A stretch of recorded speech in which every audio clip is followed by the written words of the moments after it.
Hello my dear students, Assalamu alaikum warahmatullah. How are you all? It's very nice to see you again. This is Muhammad Salahuddin, lecturer, Department of English, Milestone College. Once again welcoming you to the online education program of Milestone College.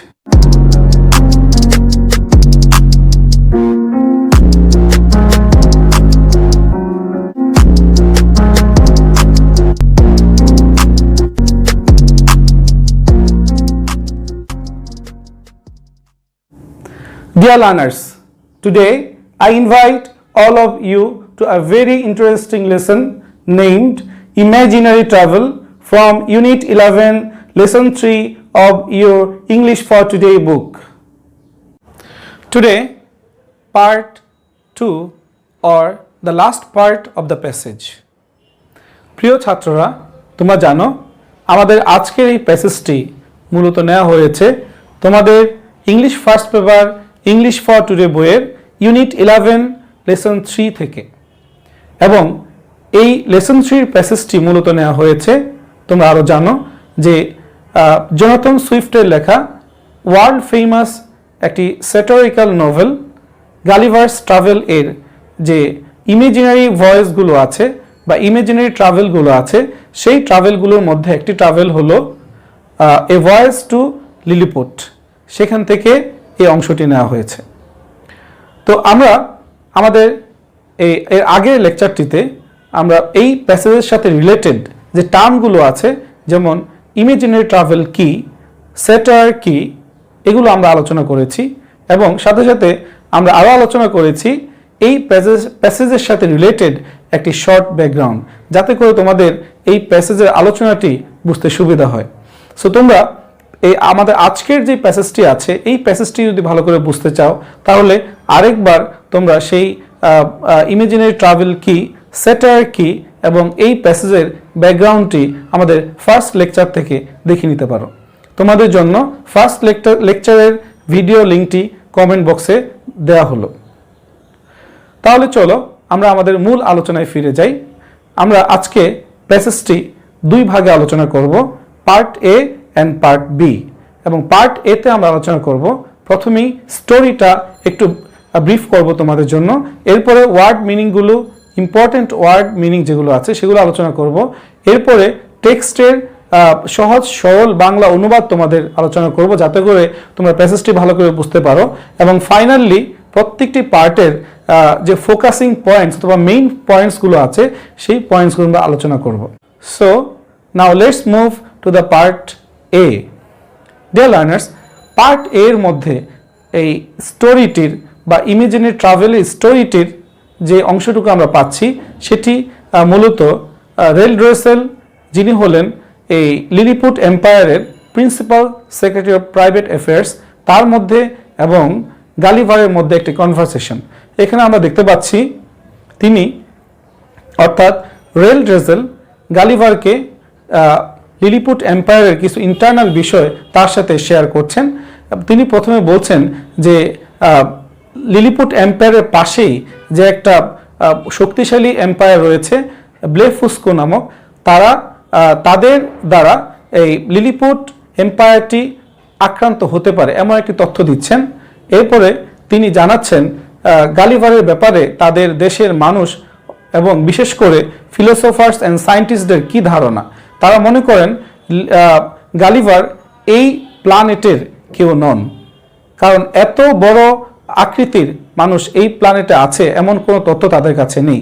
এবং তিনি আরও বলছেন যে তারা শুধু জানে যে এই প্ল্যানেটে শুধুমাত্র লিলিপুট এবং ব্লেফুস্কো নামক এই দুটো রাজ্যই, এই দুটো দেশই রয়েছে। এবং তাদের সায়েন্টিস্টরা বা ফিলোসোফাররা এটাও মনে করেন যে গালিভার চাঁদ অথবা অন্য কোনো গ্রহ থেকে পতিত হয়েছে।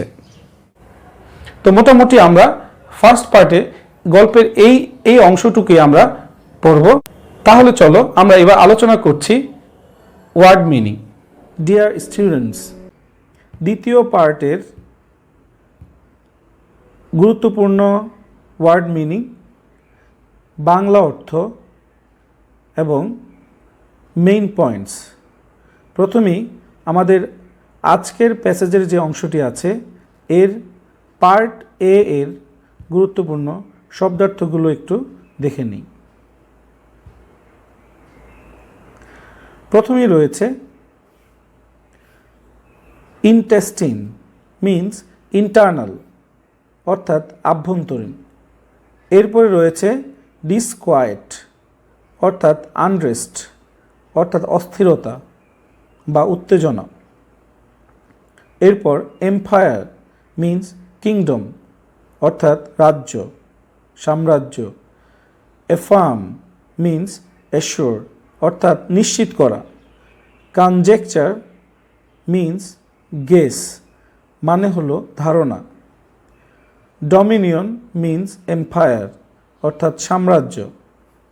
বাল্ক মিন্স লার্জ পার্ট অর্থাৎ বড় অংশ মোটা অংশ।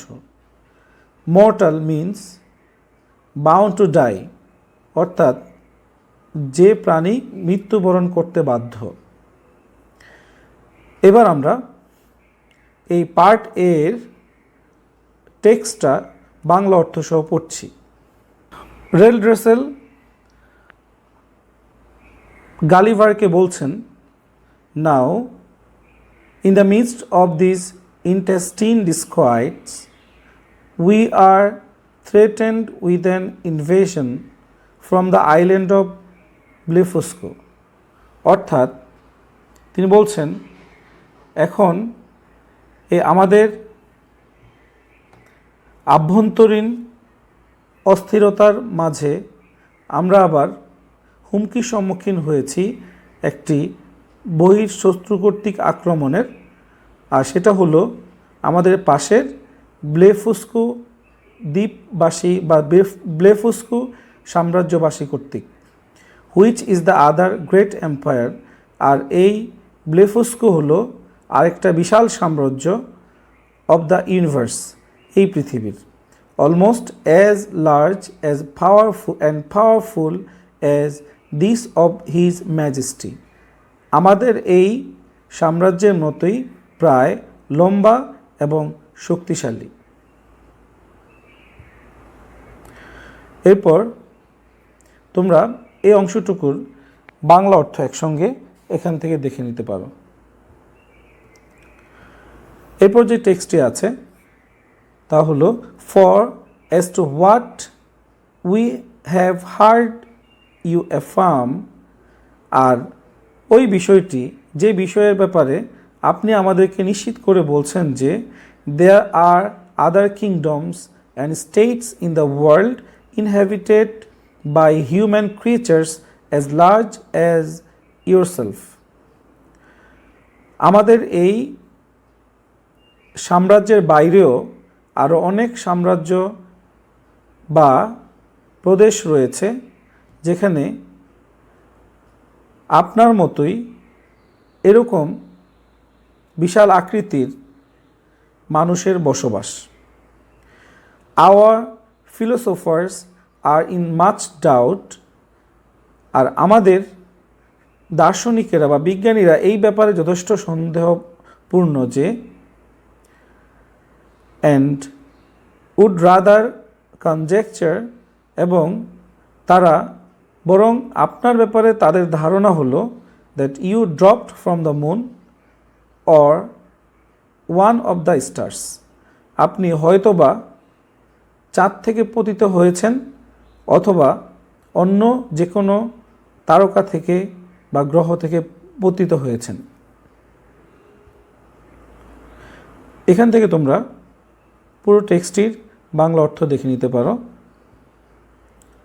এরপর বিকজ ইট ইজ সার্টেইন, কারণ এটা নিশ্চিত যে that an 100 mortal of your bulk, আপনার সাইজের আপনার মতো এরকম 100 জন মানুষ would in a short time, খুব অল্প সময়ের মধ্যেই destroy all the fruits and cattle of his majesty's dominion, আমাদের এই সাম্রাজ্যের বা আমাদের এই মহান রাজার সাম্রাজ্যের যত ফল রয়েছে এবং যত গবাদি পশু রয়েছে সবগুলোকেই খুব অল্প সময়ের মধ্যে সাবার করতে সক্ষম। বিসাইডস এছাড়াও আওয়ার স্টোরিজ অফ 6,000 মুনস গত 6,000 চন্দ্র মাসের যে ইতিহাস রয়েছে আমাদের, make no mention of any other regions অন্য কোনো এলাকার কথা উল্লেখ নেই সেখানে। Then the two great empires of Lilliput and Blefuscu, এই আমাদের লিলিপুট এবং পাশের ব্লেফুস্কু সাম্রাজ্যের মতো এত বিশাল দুটো সাম্রাজ্যের বাইরে আর কোনো দেশ বা সাম্রাজ্য আছে কি না সে ব্যাপারে আমাদের ইতিহাসে উল্লেখ নেই। তোমরা এখান থেকে পুরো বাংলা অর্থটা দেখে নিতে পারো। Dear learners, have you got the meaning of the text clearly? I think you have. Now try to extract some main ideas of the text. I am proposing some main ideas. You can try to match them with the text. Look at the board. You can see the first one is threat of an invasion from the island of Blefuscu. Number 2, doubt of the philosophers about Gulliver's being of this planet. Number 3, their conjecture about Gulliver's being dropped from the moon or any other planet. Number 4, their ignorance about other regions of the planet. And the final one, or number 5, is they are following moon calendars. I think you have got all the main points very well. Now let's move to part B of the passage. এবার part B এর স্টোরিটা আমরা একটু brief করে আলোচনা করছি। Part B a story যে অংশটা আছে সেখানে আমরা দেখতে পাচ্ছি রেল ড্রেসেল গালিভারকে বলছেন যে লিলিপুট সাম্রাজ্যে যে একটি আভ্যন্তরীণ তাদের একটি দ্বন্দ্ব অনেকদিন ধরে চলছে, সেই দ্বন্দ্বে উস্কানি দিচ্ছে হলো ব্লেফুস্কু এম্পায়ার। আর এই দ্বন্দ্বটি মূলত খুব বড় কিছু নিয়ে নয়, সেই দ্বন্দ্বটি ছিল খুব ট্রিভিয়াল ছোট্ট একটা বিষয় নিয়ে, যেমন ডিম ভাঙার ব্যাপার নিয়ে। ঘটনার সূত্রপাত হলো বর্তমান যে রাজা রয়েছেন তার দাদা যখন ছোট ছিলেন তখন তিনি ডিম ভাঙার আগের যে রীতি, মোটা অংশে ডিমের মোটা প্রান্ত দিয়ে ডিম ভাঙতে হবে, সেভাবে ডিম ভাঙতে গিয়ে আঙ্গুলে ব্যথা পান। এটা দেখে তার বাবা, অর্থাৎ তখন যিনি এম্পায়ার ছিলেন, তিনি অনেক রেগে যান এবং এই প্রাচীন যে পদ্ধতিটি ডিম ভাঙার, অর্থাৎ মোটা অংশে ডিম ভাঙার যে পদ্ধতিটি সেটি বাতিল করেন এবং শাস্তিস্বরূপ নতুন একটি আইন জারি করেন যে এখন থেকে ডিমের যে ছোট অংশটি আছে, ছোট প্রান্তটি আছে, সেদিক দিয়ে ডিম ভাঙতে হবে। এবং এই আইনের ফলে প্রচুর লোক এই আইনের বিরোধিতা শুরু করে এবং দেশের মধ্যে দুটো দলে বিভক্ত হয়ে যায়। এবং এই ডিম ভাঙার এই ব্যাপারটি এতদূর পর্যন্ত গড়ায় যে এই ডিম ভাঙা নিয়ে অন্তত 6টি বিদ্রোহ হয়েছে, একজন রাজা নিহত হয়েছেন এবং একজন রাজাকে তার সিংহাসনচ্যুত করা হয়েছে এবং বিভিন্ন সময় সংঘর্ষে প্রায় 1000 সাধারণ মানুষ নিহত হয়েছেন। এবং একসময় রাজা বিদ্রোহ দমন করতে পেরেছিলেন এবং বিদ্রোহী যারা ছিল তারা ব্লেফুস্কু নামক রাজ্যে পলায়ন করে এবং সেখানে তাদেরকে নির্বাসন দেওয়া হয়। এখন সেই বিদ্রোহীরা ব্লেফুস্কু সাম্রাজ্যের সম্রাটের সহায়তা নিয়ে এই লিলিপুট সাম্রাজ্য আক্রমণ করার চেষ্টা করছেন। আমরা মোটামুটি এই তথ্যটি পাই। আমরা প্যাসেজের এই অংশটি থেকে আরও যে তথ্য পাই সেটা হলো এই ঘটনাকে কেন্দ্র করে অনেক বই পুস্তক রচনা করা হয়েছে। আর যারা ডিমের বৃহৎ অংশ ভাঙার পক্ষে ছিলেন তাদের বই পুস্তকগুলো নিষিদ্ধ করা হয়েছে এবং তাদেরকে বিভিন্ন চাকরি বা অন্যান্য সুযোগ সুবিধা থেকে আইন করে বঞ্চিত করা হয়েছে। এই হলো মোটামুটি প্যাসেজের এই অংশের গল্প। এবার তাহলে আমরা চলে যাই পার্ট বি এর ওয়ার্ড মিনিং, বেঙ্গলি মিনিং এবং মেইন পয়েন্টসে। At first, word meaning.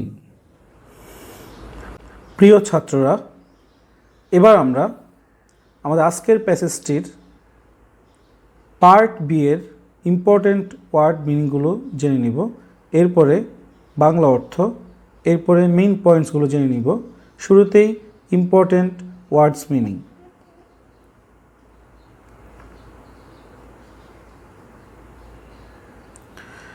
প্রথম শব্দটি হলো অবস্টিনেট, মিনস স্টাবর্ন, অর্থাৎ একঘয়ে। এরপর প্রিমিটিভ মিনস অ্যানশিয়েন্ট, অর্থাৎ প্রাচীন। ওয়ার আপন মিনস আফটার হুইচ, অর্থাৎ এরপর। Edict means proclamation of law, অর্থাৎ কোনো আইন জারি করা। পেনাল্টি মিনস পানিশমেন্ট, অর্থাৎ শাস্তি। রিসেন্ট মিনস ডিসলাইক, অর্থাৎ অপছন্দ করা। রেবিলিয়ন মিনস ডিফায়েন্স, অর্থাৎ বিদ্রোহ করা। কন্ট্রোভার্সি মিনস ডিবেট, অর্থাৎ বিতর্ক করা। কমোশন মিনস এজিটেশন, অর্থাৎ কোনো উত্তেজনা ছড়ানো। এরপর কোয়াল্ড মিনস টু সাবডিউ, অর্থাৎ প্রশমিত করা। এবার আমরা টেক্সটের বাংলা অর্থ পড়ছি। এই টেক্সটগুলো ঠিক আগের কন্টিনিউশন, অর্থাৎ রেল ড্রেসেল গালিভার্সকে যা ব্রিফ করছেন তা। রেল ড্রেসেল বলছেন, which two mighty powers have, as I was going to tell you, been engaged in a most obstinate war of 630 months past. অর্থাৎ এই দুটো পরাশক্তি, আমি যেমনটি আপনাকে বলতে যাচ্ছিলাম, অনেক দিন ধরে, অর্থাৎ 36 চন্দ্রমাস ধরে তারা একটি একঘয়ে যুদ্ধে জড়িয়ে আছে। It began upon the following occasion. আর তাদের এই যুদ্ধটি শুরু হয়েছিল একটি নির্দিষ্ট ঘটনার উপলক্ষে। সেটা হলো, it is allowed on all hands, সব ক্ষেত্রেই এটা অনুমোদিত ছিল, দ্যাট যে the primitive way of breaking eggs before we eat them, ডিম খাওয়ার পূর্বে এটা ডিম ভাঙার যেই রীতি বা নিয়ম সেটা ছিল, ওয়াজ আপন দ্য লার্জার এন্ড, অর্থাৎ ডিমের যেই প্রান্তটি চওড়া বড় সেই দিক থেকে ডিম ভাঙতে হতো। তোমরা এখান থেকে বাংলা অর্থটা দেখে নিতে পারো। এরপর, বাট হিজ প্রেজেন্ট ম্যাজেস্টিজ গ্র্যান্ডফাদার, কিন্তু আমাদের বর্তমান সম্রাটের দাদা, ওয়াইল হি ওয়াজ এ বয়, যখন তিনি ছোট্ট শিশু ছিলেন, ছোট্ট বালক ছিলেন, going to it an egg, এবং যখন তিনি ডিম খেতে যাচ্ছিলেন, and breaking it according to ancient practice, এবং তিনি ডিমটি ভেঙেছিলেন প্রাচীন যেই নিয়ম, অর্থাৎ লার্জ এন্ডে বা বৃহত্তর প্রান্তে ভাঙার যে নিয়ম সে ভেঙেছিলেন। Happen to cut one of his fingers, এবং এটা করতে গিয়ে তিনি তার একটি আঙ্গুল কেটে ফেলেন। ওয়ার আপন, যার ফলে, অর্থাৎ এই ঘটনার পরেই দ্য এম্পেরর হিজ ফাদার, অর্থাৎ সম্রাটের বাবা, পাবলিশড অ্যান এডিক্ট, একটি আইন জারি করেন, কমান্ডিং অল হিজ সাবজেক্টস, যেখানে তিনি তার সকল প্রজাকে আদেশ করেন, আপন গ্রেট পেনাল্টিজ, শাস্তিস্বরূপ, to break the smaller end of their eggs, তাদের ডিমের যেই প্রান্তটি ছোট সেই প্রান্তে ভাঙতে হবে।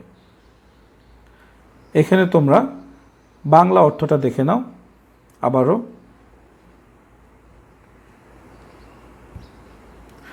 এরপর the people so highly resented this law, আইন জারির পর সাধারণ মানুষ মারাত্মকভাবে এই আইনের প্রতি তাদের যেই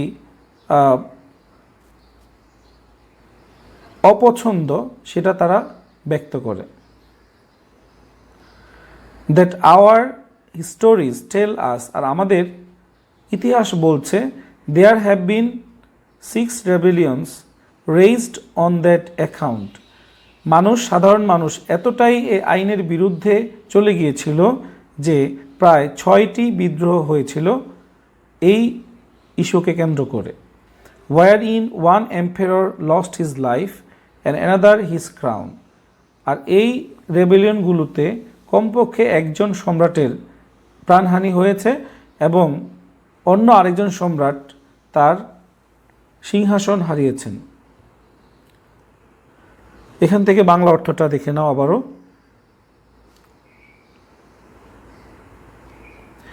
এরপর these civil commotions were constantly fomented by the monarchs of Blefuscu, আর এই আভ্যন্তরীণ সমস্যায় বারবার ইন্ধন যোগাতে লাগলো ব্লেফুস্কুর সম্রাট। and when they were quelled, যখন এই বিদ্রোহগুলো দমন করা হলো, the exiles always fled for refuge to that empire, বিদ্রোহীরা সবসময় পালিয়ে যেত সেই ব্লেফুস্কু সাম্রাজ্যে।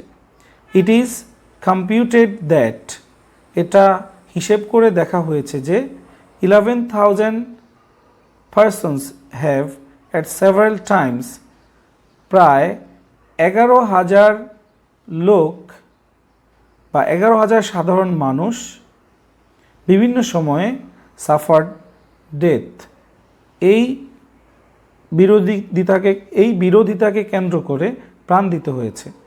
Rather than submit to break their eggs at the smaller end, তারা ডিমকে ক্ষুদ্র অংশে, অর্থাৎ নতুন যে আইন জারি করা হয়েছে যে ডিম মানে যেই প্রান্তটি ছোট সেই প্রান্তে ভাঙতে হবে, এই আইনের বিরোধিতা করতে গিয়ে, এই আইন না মেনে বা এই আইন অনুযায়ী ডিম না ভাঙতে গিয়ে প্রায় 11,000 লোক মৃত্যুবরণ করেছে।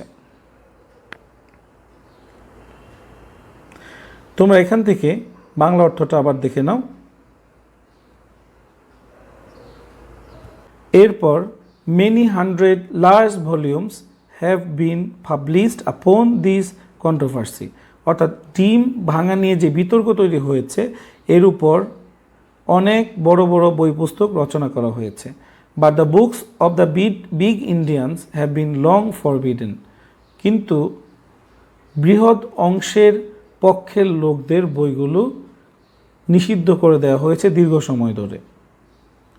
And the whole party rendered incapable by law of holding employments, আর এই পুরো দলটাকে আইন করে চাকরি বা কর্মসংস্থান পাওয়ার সুযোগ থেকে দূরে রাখা হয়েছে।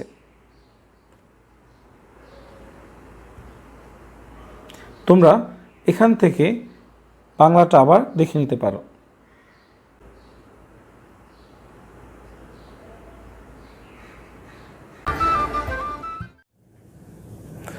My dear students, have you understood the text clearly? I think you have. Now, can you tell me some main or focusing points of the text? Please try to find out. Well, I am proposing some main points for you, and please try to match the points with the text. The point number 1 you can see on the board. A possible war between Lilliput and Blefuscu. Number 2, their internal clash on a very trivial issue, and that is the way of breaking eggs. Number 3, ancient law of breaking eggs on larger end. Number 4, you can see. New law of breaking eggs on smaller ends. And number 5, public resentment to the new law means the law of breaking eggs on smaller end. And number 6, you can see on the board, 6 rebellions, death of at least one emperor, loss of the crown of another one, deaths of 1,000 people on this trivial issue, and the last one, or number 7 point, is publication of books on this issue. Have you got all the points? Can you match the points with the text? I think you can match it very well. Dear learners, we have discussed the story in Bangla and the important word meaning, simple Bengali meaning of the text, and the main or focusing points of the text. That's what I have. Have you got all this? I think you have. Well, my dear students, we have discussed till now the background of the passage at first, then the important words meaning of the text, the simple and easy Bengali meaning of the text, and finally the main focusing points of the passage. I think you all have got all the things we have discussed, haven't you? Well, still you have a very important task to do at home, and that is practicing model questions on it, like MCQ questions, open-ended questions, flow chart, summary writing, cloze test with clues, cloze test without clues, rearrangement, paragraph, and even completing story. For further understanding, please seek the help of your class teacher. Your class teacher can help you much in this regard. Dear learners, that's what I have today. Thank you very much for joining the class.